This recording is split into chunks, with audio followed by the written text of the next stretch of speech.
Bismillahirrahmanirrahim. Assalamualaikum warahmatullahi wabarakatuh. Hari ini saya akan melanjutkan ya mengenai membuat tautan login ya. Kita buat tautan login ya di atas ya. Gimana caranya? Jadi di sini kita akan menyempurnakan tautan login dengan menambahkan animasi hover, kemudian menengahkan teks login secara vertikal. Ya. Jadi kita pakai transition di sini. Jadi CSS property transition dapat digunakan untuk menambahkan animasi. Jadi kalian dapat menentukan target dan durasi animasinya. Target dapat berupa properti seperti color, namun kita akan sering menentukannya ke all agar dapat diterapkan ke semua properti transition. Jadi transition sering digunakan dengan selektor hover ya.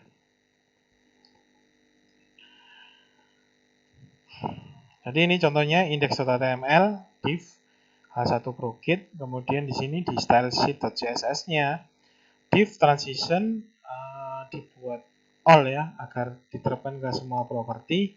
Durasinya kita beri 1 sekon ya. Kemudian div hover, kemudian background color-nya nanti akan kita rubah menjadi red. Ya. Hasilnya seperti ini ya nanti. Jadi kalau diberikan pointer di atasnya, maka akan muncul seperti itu. Oke, sekarang kita akan menyempurnakan login dengan line height ya. Jadi CSS property line height atau tinggi barisnya ya, line height dapat digunakan untuk menentukan tinggi yang ditempati baris. Jadi contohnya ini line height-nya 10 seperti ini, kemudian line height-nya 30 seperti ini hasilnya. Oke. Kemudian menggunakan line height menggunakan line height untuk menengahkan teks secara vertikal ya.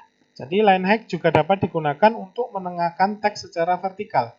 Karena teks tersebut akan ditempatkan di bagian tengah line height, menyamakan nilai untuk height dan line height akan menengahkan teks di dalam barisnya secara vertikal.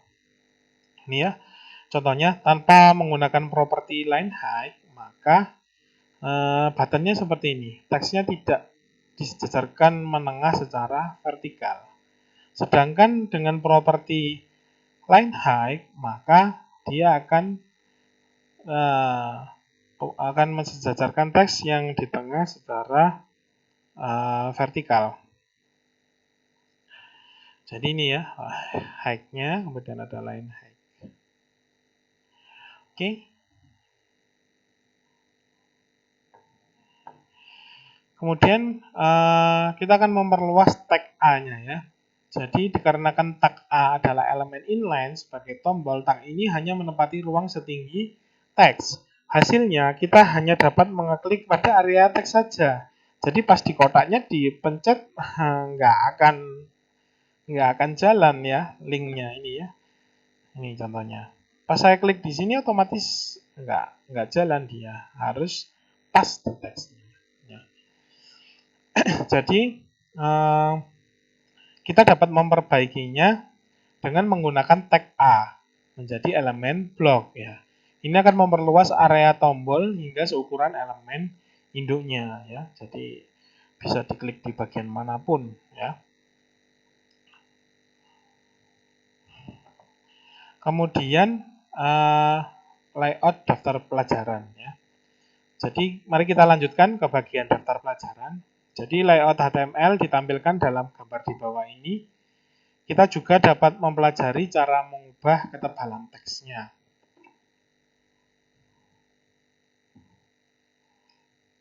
Font weight-nya. Jadi tadi kita ngomongin font height ya, sekarang kita font weight ya. Jadi CSS property font weight memungkinkan kalian untuk mengubah ketebalan teks. Jadi kalian dapat menentukan nilai seperti normal atau bold ya. Karena tag untuk tag H1 sampai H6 memiliki defaultnya font weight-nya bold.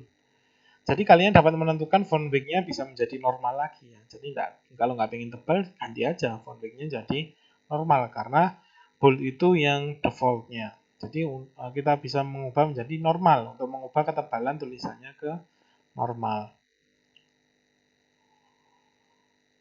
Kemudian menyejajarkan bagian pelajaran ya. Jadi kita akan mensejajarkan. Jadi kita buat setiap bagian ini diberi lebar 25%. Jadi dengan menggunakan persen, kita dapat menghitung width berdasarkan width elemen induknya dengan lebih mudah. Hal yang sama berlaku untuk properti height ya. Jadi ini bisa kita atur ya, width-nya menjadi 50%, yang mana parent-nya adalah 100%. Ya, jadi sini div class parent, kemudian ada div class child, ya, kemudian child-nya width-nya 50%. Kemudian layout HTML di setiap pelajaran ditampilkan dalam gambar di bawah ini ya. Layoutnya kita buat seperti ini. Ada lesson icon.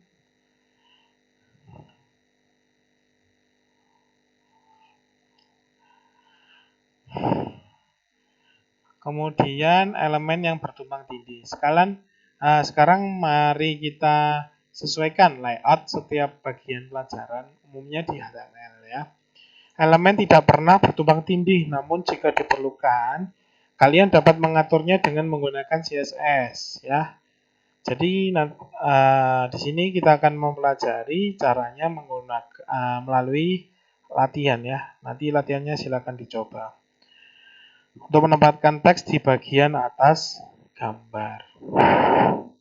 Jadi teksnya ini akan masuk ke bagian dalamnya ini. Kemudian untuk posisi absolute. Jadi kalian dapat menggunakan CSS position absolute untuk membuat elemen bertumpang tindih.